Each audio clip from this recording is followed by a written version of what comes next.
নমস্কার বন্ধুরা, আশা করি আপনারা সবাই ভালো আছেন।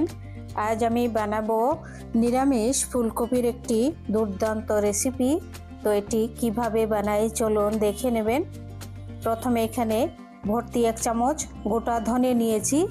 এই গোটা ধনে দিয়ে কিভাবে আমি সুস্বাদুভাবে এই ফুলকপির রেসিপিটি রান্না করি চলুন দেখে নেবেন। আপনাদের যদি রেসিপিগুলো ভালো লাগে চ্যানেলটি সাবস্ক্রাইব করবেন, অনুগ্রহ করে কমেন্ট করবেন, শেয়ার করবেন। প্রথমে এখানে 2 চামচ আমি ভিজিয়ে রেখেছিলাম পোস্ত। এই পোস্তগুলো ভিজিয়ে রাখলে খুব সুন্দর পেস্ট হয়। আর এখানে দিয়ে দিচ্ছি 1 চামচ চারমগজ আর 1 চামচ কাজু বাদাম, তারপর একটি টমেটো। আর এখন দিয়ে দেব চারমগজ আর কাজু বাদাম দেওয়ার পর টমেটো দিয়েছি একটি। এবার দিয়ে দেব আদা আর কাঁচা লঙ্কা 3টি আর 5 টুকরো আদা দিয়ে এবার পেস্ট করে নেব খুব ভালোভাবে। এখন শুকনো মশলাগুলো দেখুন, 1 চামচ গোটা ধনিয়া, 2টি শুকনো লঙ্কা, 2টি দারচিনি, 1টি এলাচ, 2টি লং আর অল্প কয়টা গোলমরিচ, ওগুলো শুকনো ভেজে নেব। এই শুকনো মশলাটা অল্প একটু আমি শিলের মধ্যে বেটে নেব, অল্প একটু ভেজে, বেশি ভাজবো না। ভাজা হয়ে গেছে। এবার এই যে এখানে আমি 4টি আলু নিয়েছি, এই আলুগুলো ভেজে নিচ্ছি দেখুন সরষের তেলের মধ্যে।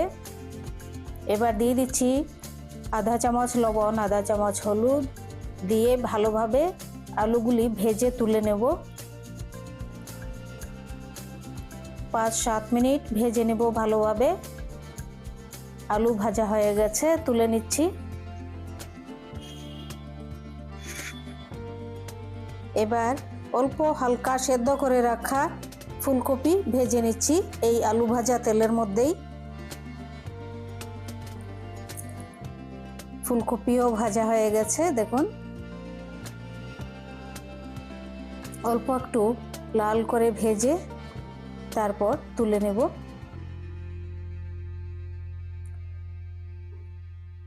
তুলে নিচ্ছি।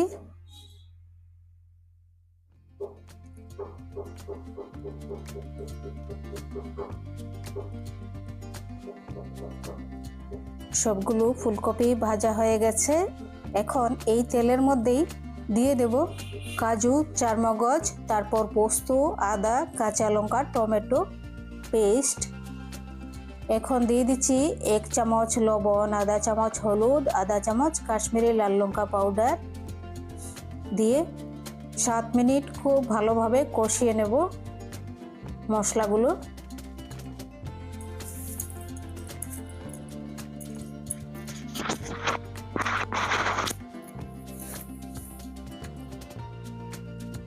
মশলা কষানো হয়েছে, এবার দিয়ে দিচ্ছি ভাজা মশলা।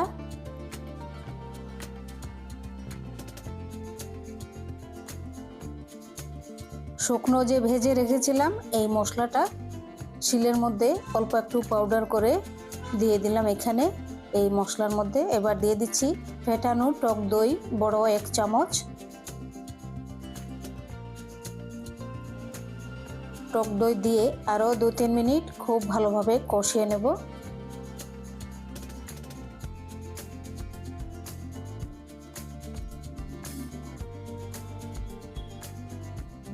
কষানোর পর এবার দিয়ে দিচ্ছি হাফ বাটি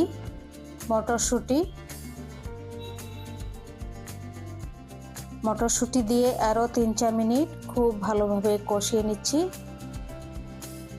হয়ে গেছে। এবার মশলা কষানোর পর দিয়ে দিচ্ছি আধা চামচ চিনিটা দিলাম কারণ টক দই দেওয়া আছে এর জন্যে। হয়ে গেছে মশলা কষানো। এবার দিয়ে দিচ্ছি ভেজে রাখা ফুলকপি আর আলু।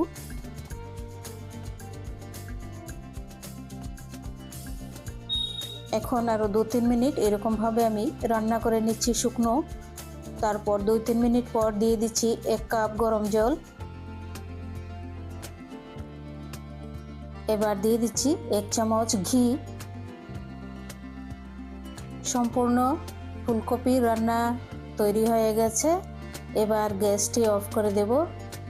আর কোনো মশলা অ্যাড করব না, কারণ গরম মশলা তো আগে শুকনো ভেজে দিয়ে দিয়েছি গোটা ধনিয়ার সাথে। তো আপনাদের কাছে আমার অনুরোধ, যদি রেসিপিটি ভালো লাগে চ্যানেলটি সাবস্ক্রাইব করবেন, লাইক করবেন, শেয়ার করবেন, কমেন্ট করে জানাবেন কেমন লেগেছে। আর এই তরকারিটি লুচি বা রুটি পরোটার সাথে অসাধারণ লাগবে। এইরকমভাবে রান্না করে খেয়ে দেখবেন, নিরামিষ সম্পূর্ণ, খুব ভালো লাগবে। আর এরকম সাদা লুচি, একদম নরম নরম লুচির সাথে এই তরকারি আর কোনো কথাই নেই। এরকমভাবে যদি রান্না করেন, আশা করি আপনাদের খুব ভালো লেগেছে এই রেসিপিটি।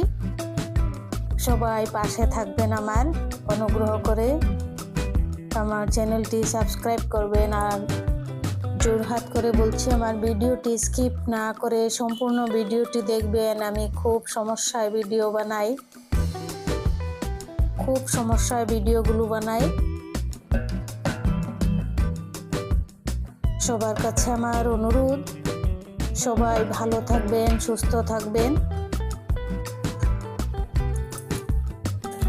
আর এরকমভাবে বানিয়ে দেখবেন, একবার বানিয়ে দেখুন, এর স্বাদ ভুলতে পারবেন না। এত সুস্বাদু এরকমভাবে নিরামিষ ফুলকপি। সবাই ভালো থাকুন, সুস্থ থাকুন।